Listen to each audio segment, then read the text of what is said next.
Hi everybody, welcome to this presentation about operating systems. We're going to be looking at a range of different operating systems within this presentation. Sorry about my slightly squeaky voice. I've been having an ongoing cold for quite some time, to be honest with you. It doesn't actually seem to be shifting anytime soon, which is quite frustrating. But we'll do our best with this and try to crack on with the information that you guys will need. Eventually, here we are. Things we're going to be looking at is first of all definition of operating system, then we're going to be looking at purposes, and also then a range of different operating systems that are available to you. Now there are literally thousands of operating systems available, or different iterations, versions of different operating systems available to you, so there's no way that we would ever be able to cover all of them. So we'll be looking at three of them, which will be Android, Windows and Linux. Obviously there are more out there like iOS and BlackBerry and so on and so on, especially these days for mobile devices. There's quite a few available there, or you may find that if you want to talk about something like Linux, there's about 500 current versions available that any user can potentially download. So I'm just going to look at some of them in a quite general format. I'm not going to look at any of them in massive amounts of depth in terms of how they actually work, the full ins and outs of them. That's more of a degree level topic, whereas for this I'm just going to be sticking with more of an overview. So obviously operating system is something which everybody has heard of generally, whether it be for your mobile phone or your tablet or your laptop or your desktop, whatever it might be. All of these stuff have operating systems. In fact, all your smart devices these days have operating systems behind them. And so what we're looking for, just the basic definition of what is their purpose. We're thinking it's not something like a motherboard, which is where you plug all of your hardware into. Operating system is a piece of software, and think of it as something which manages all of the applications installed on the computer, and then it kind of plugs into all of the pieces of hardware and being able to run them properly, and then kind of allocates the memory to the various different things. Think of it almost as if you have somebody managing a line of work, and then you manage your employees to do various different things, and you've got various different resources available to you. An operating system kind of works a bit like that. Obviously a little bit more complex than that. You have potentially 100 different things going on at once, and it can get quite complex. So the most used operating systems available on the market, this for a long time has been Windows, but actually it's not currently. But before we get to that, we'll just have a little rundown of the top 5. And you're talking about very early in the year 2020. So if you're looking at this video in, I don't know, a couple of years' time, it may well be different. You would expect mobile devices to become even more popular than what they are now. And obviously that will impact on the operating systems that are used. So for example, something like Linux, although it is used in a little bit in Android, you would expect that percentage to drop slightly. It's already quite small at 0.79. I think the biggest thing with Linux, maybe outside of IT circles, not necessarily that well known. I will talk about this in more depth, so I'm not going to linger on this right now. You got OS X, which is for Macintosh. Personally, again, Apple computers are reasonably niche. There are a lot of people who absolutely swear by Apple devices. From a personal perspective, I've never really seen the massive attraction with them. That's a personal opinion. I find them much harder to use than a Windows device. But like I said, there are people out there that swear by them, and in terms of value for money, your Windows devices just wipe the floor with them, especially in the current era. Apple devices are a bit more of a fancy thing to show. Oh, look what I've got. Anyway, I said that's a personal opinion. You got iOS, which is your Apple phone or iPhone. People may expect that to be higher, but you have to remember what it's restricted to, which is mobile devices primarily. So considering that, I mean, it's still a reasonably high number, but it is restricted to only I wouldn't say a handful, but it's slightly more than that. But it is much less devices than the next two, and it's probably pretty obvious what they're going to be. The next one is Windows, and like I said, this was number one for a long time. Especially when you didn't have the mobile devices that you have currently. When from the conception of Windows in about the mid 1980s to when mobile devices became popular, probably especially smarts. I can never get the word out. Smartphones, because before smartphones, Nokia was the market leader with mobile devices, but there wasn't as many of them as what there are now. It seems like every person has a mobile device these days. Anyway, I digress. The vast majority of laptop and desktop computers will have Windows as their operating system. So it's an overwhelming amount compared with the alternatives, and various different range of reasons for that, which I will look at later.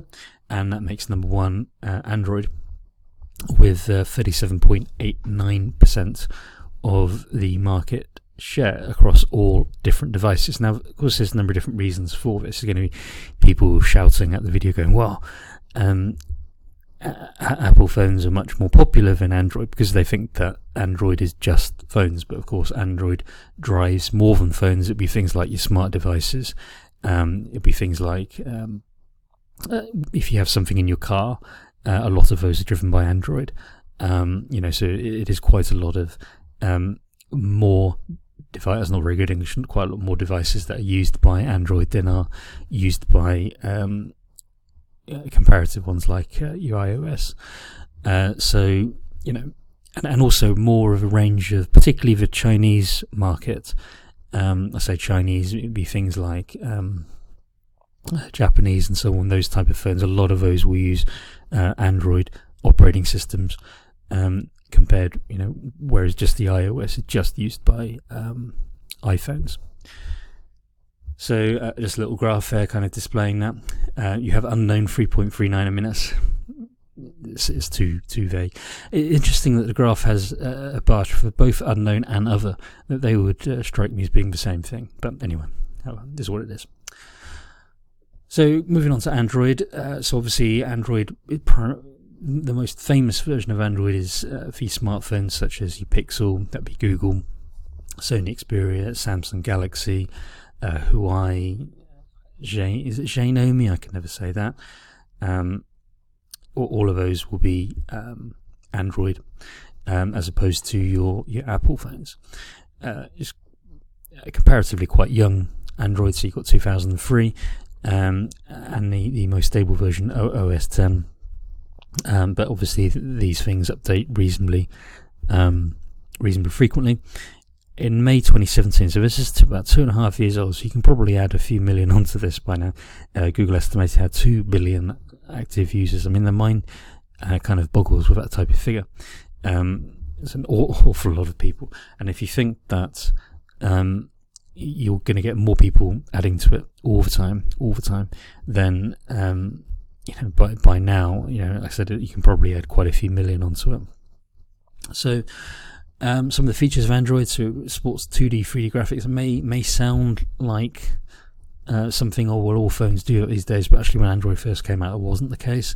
And if you think about when things like Android first came out in 2003, all of the Nokia phones that were leading the market at the time, the most famous game that was available on them generally was Snake. And you may find Snake available on some phones still, but it was a very different animal back then. It was like a very blocky type game where you controlled your snake with numbers, and you literally had two different colours in your screen. That was it. So it was kind of a bit revolutionary back then. These days you have on tablet devices a lot of 3D games. You can argue that other operating systems do it as well, but the point is that Android does do it, and so that's a benefit for that. You've got support for a lot of different languages, so you've got upwards of 100. I'm not sure I can name 100 languages, but apparently it has support for it, which is great. You've got improved power management and control, so that means your battery's going to last longer. Allegedly, some phones are better than others, always the case. So like I said, Android works on the Linux kernel, so Linux kernel is something which, if you think of it as like the brain of these systems, the kernel is something that it decides how these things work, basically. And obviously for Linux, we'll touch on Linux as the third member of this group. It's a very stable operating system, much more stable than Windows. And therefore Android itself is a stable operating system. So as Android is ultimately open source, security can be an issue. Anything that's going to be open source, people can potentially put bad stuff in there, which isn't great. So you get your pros and your cons there. Windows, excuse me. Windows is by far and away the most popular operating system found in desktop and laptop devices. And the first version of Windows was released in 1985. So I think if you were to think of Windows currently, it's there are competitors that could probably do as good a job these days. But part of Windows and its popularity is when it first came out in 1985, it had a graphical user interface, which we're now very familiar with using. Some of you who are watching this video will not know anything else than using a graphical user interface. That's GUI, by the way. However, previous to this, you would control your computer using quite probably the DOS screen. And it's literally a black screen where you would type in commands for what you wanted your computer to do. And obviously this is not very user-friendly for the vast majority of people that want to use this stuff. Some people still prefer to use DOS because they know all of the commands and they can do things very quickly, and that's fine. But you have to remember that the vast majority, 99.99% of people, would prefer to use a graphical user interface. They can just do things very quickly. It's all very in front of them, very visual. Now, whether or not Microsoft were the first company to do that, to be brutally honest, is largely irrelevant. Obviously, Bill Gates actually knew the likes of Steve Jobs and so on when they were developing this stuff, and a lot of these ideas have kind of bounced off each other. But you can't deny that the ability for Windows to adapt and grow as the years have gone on has been near unremarkable. Very few businesses have. And they still keep adapting to the needs of the market and what the market want, and bringing out new stuff, and the market keep buying into them. Now, the majority of people are familiar with Windows's systems for personal users. However, there are operating systems from Windows that are designed for businesses, such as NT or Server, which are designed for things like databases to go on, and so on. So it's not just the personal versions of it that you necessarily see. There are other versions of it out there that you probably wouldn't see because it's not designed for you. So it's designed for another purpose. So there's lots of stuff out there. You've got comparatively poor security compared with other operating systems. It's because it's actually has, or a couple of different reasons. Because it's so popular, it's a bigger magnet for people to try and hack. It's always the way the bigger you are, the more people are going to try and hack into it. Because it's only developed by one company. It's a massive company, don't get me wrong. You only have limited amounts of people working on it at any given time. The whole process of updates is comparatively slower than compared with Linux. And that therefore means that you get lower security rates. What you'll also find is people tend to, frankly, misuse Windows more frequently than other operating systems. So you get a lot of people that will use things like Windows when they're trying to do things like acquiring software illegally. And if you're acquiring software illegally, then those things have much higher rates of containing viruses and so on. I mean, at the end of the day, it is stealing, and I personally have very little sympathy for that. But anyway, a lot of people put viruses in there. It's almost a way of trying to entice people to try and download that stuff. Good things, the vast majority of plug and play and games all designed to be compatible with Windows. Like I said, you've got to remember that when you look at 87.7%, I mean, that's a hellish number by itself, but then you think of how many that actually equates to, you're talking about hundreds of millions, okay? So therefore, you just wouldn't make a game without it being compatible with Windows. That's just stupid, at the end of the day. Although I'm sure there are games out there, but as I use Windows, I wouldn't be much use for me searching for them. But I'm sure people will tell me at some point. It's a closed system, and like I said, that has an impact on things like security, which isn't great. Windows can have backwards compatibility, so what we mean by that is generally software that is designed for older versions of Windows will work on newer versions up to a point. So let's say, for example, the current version of Windows is Windows 10, and Windows 11 is planned for release in July of 2020, which is this year that I'm recording it. When that is released, most of Windows 10 software will work on Windows 11. In fact, most of the software designed for Windows 8 and Windows 7 will work on that. However, what you will find is once you go further back past that, the chances of it working become much smaller. So you're unlikely to get things designed, for example, for Windows 98 or ME working anymore. Although if you're trying to use that kind of stuff, you probably need an upgrade, to be honest. Or you'd run it in a virtual machine, and try and mimic that type of environment. It tends to be very specialist kind of software that tends to be run if you're doing that. Final piece of software, final piece of operating system we're going to look at is Linux. And like I said, it's probably one of the smaller ones. However, it's one of the more important to know about, because actually if I was to cover more phone operating systems, they're really quite, I wouldn't say massively samey to Android, but they kind of do very similar things. Whereas Linux is an open source operating system designed for a desktop or laptop. And like I said, it's designed or based around the Linux kernel, which is basically, like it kind of tells things how to work and what to do.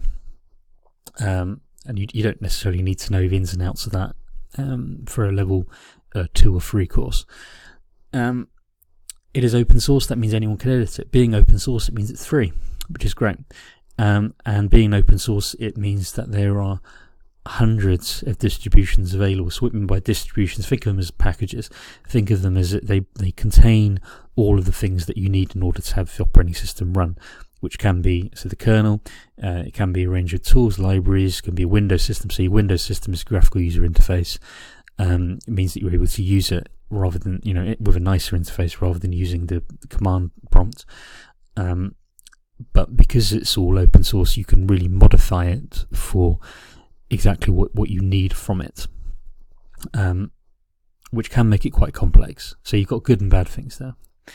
It's not amazingly well known compared with your Windows, but again, I know a lot of people who swear by Linux. I personally have never used it myself. Well, I say I've never used it. I have used it, but I haven't gone through the whole process of putting it onto one of my machines. I mean, it just seems a bit of a faff to me. But obviously, if you have a number of major benefits, like your security here is a major benefit, because, for example, when you install Linux, you can make yourself an administrator, and that will mean that you can set it to be required that they need to enter a password before they run viruses or whatever it might be, piece of software, whatever it might be, and that means you're less likely to get it, because if a virus pops up and says, please will you enter the password before I infect your computer, you're likely to say no, or at least you would hope you'd say no, unless you've had a couple of Stella too many, but who knows. Linux, because it has a very frequent upgrade schedule, means that it's generally more stable. It means it's generally quicker running over longer periods, and that means it keeps computers running longer, which is obviously a good thing. It can save many hundreds of pounds in that respect. It's just whether or not you feel comfortable enough with being able to download it and install it yourself, whereas you know exactly what you're going to get from Microsoft. So these are all the pros and cons you have to weigh up with this stuff. At the top point there is pretty much what I've just said in terms of keeping older computers running because it's more efficient. Some software not running on Linux is a massive disadvantage. Like I said, pretty much all software is designed for Windows. Not all software is designed to be used on Linux. Now, like I said, it depends on what you want to do with your operating system as to whether or not you think that's good or a bad thing. And it will be a similar thing with peripherals. Pretty much all peripherals designed with drivers that will work on Windows. Will those drivers work in Linux? You'll need to check very carefully before you buy them, don't you? It's just to make sure that when you are acquiring these peripherals, so when I mean peripherals, I mean things you can plug into the machine, such as a mouse, such as a keyboard, such as a joystick controller, headphones, whatever, and just to make sure that they will actually run, as opposed to you plugging them in and them not doing anything, which would be sad times.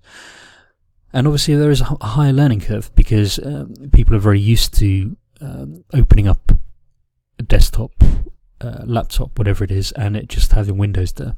In terms of you actually installing it and setting it up, that's a reasonably high learning curve. I don't doubt that at the time of recording there's probably an installation package which will help people. Like I said, I haven't done it myself, but I just assume that there is, because that's just common sense. And that would help people do it, but at the end of the day, it's still a bit of a risk, and it's still something which you're not going to be quite sure as to what happens with it. So, like I said, that's briefly going over 3 different types of operating system. There are more, okay, and I'm sure that you will find more pros and cons for all 3 of them, and